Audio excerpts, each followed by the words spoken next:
আসসালামু আলাইকুম এভরিওয়ান, কেমন আছেন সকলে? আশা করি সকলে ভালোই আছেন। আলহামদুলিল্লাহ, আল্লাহ পাকের অশেষ রহমতে আমিও অনেক ভালো আছি। সো আজকে আমার সঙ্গে আছে আমার ছোট ভাই এমডি জুনাইদ।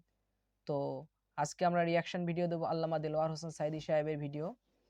এর আগে যে ভিডিওটি ছিল তার ২য় পর্ব এটি। এর আগে যদি ফার্স্ট পর্ব কেউ দেখে না থাকেন তাহলে ভিডিওটি দেখে নিন ফার্স্ট পর্ব, ২য় পর্ব দেখতে সুবিধা হবে। তো আজকের ভিডিও শুরু করছি আল্লাহ পাকের নাম নিয়ে। বিসমিল্লাহির রহমানির রহিম। খাইছেন যুগের ছোট ছোট নমরুদ ফেরাউন যেখানে যেখানে খুদে খুদে ফেরাউন হয়েছে আল্লাহ সকলকেই দেখিয়ে দিয়েছেন, দেন নাই? দেখিয়ে দিয়েছেন। সুতরাং মাথা নিচু করে চলতে হবে, বিদ্যার বড়াই করা চলবে না। কত লেখাপড়া করেছো তুমি?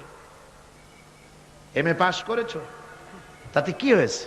সবে মাত্র বর্ণবোধ পড়েছো, জ্ঞানের রাজ্যে পা ঢুকিয়েছো, এখনো কিছু শেখনি। টাইটেল পাশ করেছো, তো কি হয়েছে? কদ্দুর শিখেছো? নিউটনের মতো মানুষ মৃত্যুর সময় বললেন, জ্ঞান সমুদ্রের বেলাভূমিতে দাঁড়িয়ে সামান্য বালু কণা নিয়ে নাড়াচাড়া করলাম, অথই সমুদ্রের কিছুই দেখতে পারলাম না। শেখ সাদী রহমতুল্লাহ আলাইহি ইন্তেকালের সময় বলেছেন, মালুম শোধ কি হিচ মালুম না শোধ।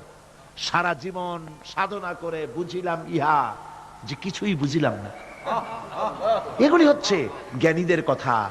আর কোন রকম ইউনিভার্সিটির বারান্দা দিয়ে ৩-৪ দিন হাঁটছে, কয় যে সব বুঝি। কি বুঝছো? কয় there is no God. There is no God. স্রষ্টা বলতে কেউ নেই। পাগল কি আর গাছে ধরে মিয়া? সুতরাং বিদ্যার বড়াই চলবে না, স্বাস্থ্যের বড়াই চলবে না, অর্থের বড়াই চলবে না। অর্থের বড়াই করবে, কত অর্থ তোমার হয়েছে? আল্লাহ যদি ইচ্ছে করেন ব্রেনের মধ্যে, মগজের মধ্যে এমন টিউমার করে দিবেন, মগজের মধ্যে এমন ক্যান্সার করে দেবেন, হার্টের ভিতরে এমন ক্যান্সার লাগায় দিবেন, ১৪ গোষ্ঠী বিক্রি করলে ঔষধের পয়সা হবে না। পারবে কিনা আল্লাহ কর, জোরে বলবেন পারবেন কিনা? এমন বহুত অসুখ আছে ডাক্তাররা বোঝেই না ঔষধ দেবে কি, কি রোগ ডাক্তাররাই বোঝে না। এগুলি ইংল্যান্ড এবং আমেরিকায় যখন যাই, সেখানে বহুত লোক দোয়া নিতে আসে, কয় যে হুজুর দোয়া করেন, দীর্ঘদিন পর্যন্ত রোগে ভুগতেছি। কি রোগ? অমুক রোগ। তাই এখানে এত মডার্ন মেডিকেল সায়েন্স এত উন্নত হয়েছে, ডাক্তাররা কি কয়? কয় ডাক্তাররা ব্লাড, স্টুল, ইউরিন, গোষ্ঠী সুদ্ধা টেস্ট ফেস্ট করিয়া কয় যে বুঝি না কি হয়েছে। এগুলো আল্লাহ পারেন কিনা কয়। সুতরাং পয়সার বড়াই করো না, পয়সার বড়াই করো না। সাআলাকা ইবাদি আন্নি ফাইন্নী করিব। আল্লাহ পাক বলে, বান্দা যখন আমাকে ডাকে, আমি বান্দার একদম নিকটে, তার ঘাড়ের চাইতেও নিকটে। ওয়া নাহানু আকরাবু ইলাইহি মিন হাবলিল ওয়ারিদ। আমি আমার বান্দার সারা যে রগের উপরে তার মাথা, এর থেকেও আমি আমার বান্দার বেশি নিকটে। সুবহানাল্লাহ পড়ে। আমি তোমার কাছে, আমার কাছে মাপ চাও, যত বড় গুনাহ হোক। ওয়াকালা রাব্বুকুম উদউনি আস্তাজিব লাকুম। তোমার প্রভু তোমাকে ডেকে বলেছে, আমাকে ডাকো, আমি মাফ করে দেব। সুবহানাল্লাহি ওয়া বিহামদিহি।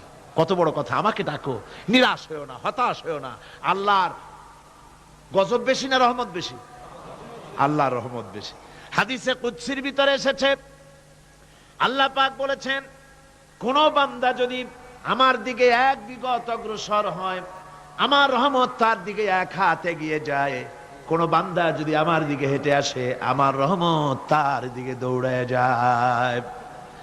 বান্দা যখন আল্লাহর দরবারে দুহাত উঁচু করে চোখের পানি ফেলে দেয়, মুসলিম শরীফের হাদিসের ভিতরে এসেছে, গভীর রাত্রে, রাতের ৩য় অংশে আল্লাহ রাব্বুল আলামিন প্রথম আকাশে আসেন আর ডেকে বলেন, পৃথিবীতে আছো নাকি কেউ গুনাহ করে জীবন বরবাদ করে দিয়েছো? আমার কাছে মাপ চাও। ঋণগ্রস্ত আছো, অসুস্থ আছো, অপমানিত আছো, কে আছো মাজলুম, আমাকে ডাকো, আমার কাছে বলো, আমি ডাকের সাড়া দেব, জীবনের আশা পূরণ করে দেব।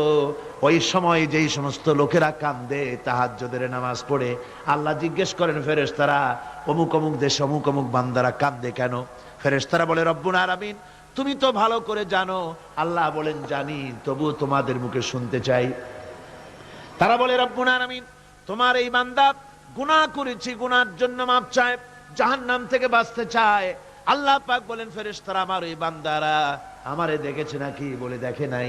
বলে আমার দোজক দেখেছে নাকি, বলে না তাও দেখে নাই। আমার বেহেশত দেখেছে নাকি, বলে না তাও দেখে নাই। আল্লাহ পাক বলেন ফেরেশতারা সাক্ষী থাকো, ওরা আমাকে দেখে নাই, আমার বেহেশত দোজক কিছুই দেখে নাই, শুধুমাত্র আমার নবীর কথা, আমার কোরআনের কথা বিশ্বাস করে আরামের ঘুমকে হারাম করে যেভাবে তারা কাঁদতেছে, সাক্ষী থেকে যাও ফেরেশতারা, আমার রহমতের দরিয়ায় জোশ মেরেছে, আমার ওই ক্রন্দনরত বান্দাগুলিকে আমি আল্লাহ মাফ করে দিলাম। সো ফ্রেন্ড, আল্লামা সাঈদী সাহেবের অমূল্য বাণীগুলো এবং তিনি যেভাবে খুব সুন্দরভাবে বিশ্লেষণ করে যেভাবে আলোচনা করলেন, আল্লাহ পাক আমাদের সকলকে আমল করার তৌফিক দিন। এবং ভিডিওটি কেমন লেগেছে সকলে কমেন্টে জানান, এবং প্রতিনিয়ত ভিডিও পেতে আমাদের চ্যানেলটিকে সাবস্ক্রাইব করুন এবং পাশে বেল আইকনটিকেও প্রেস করুন।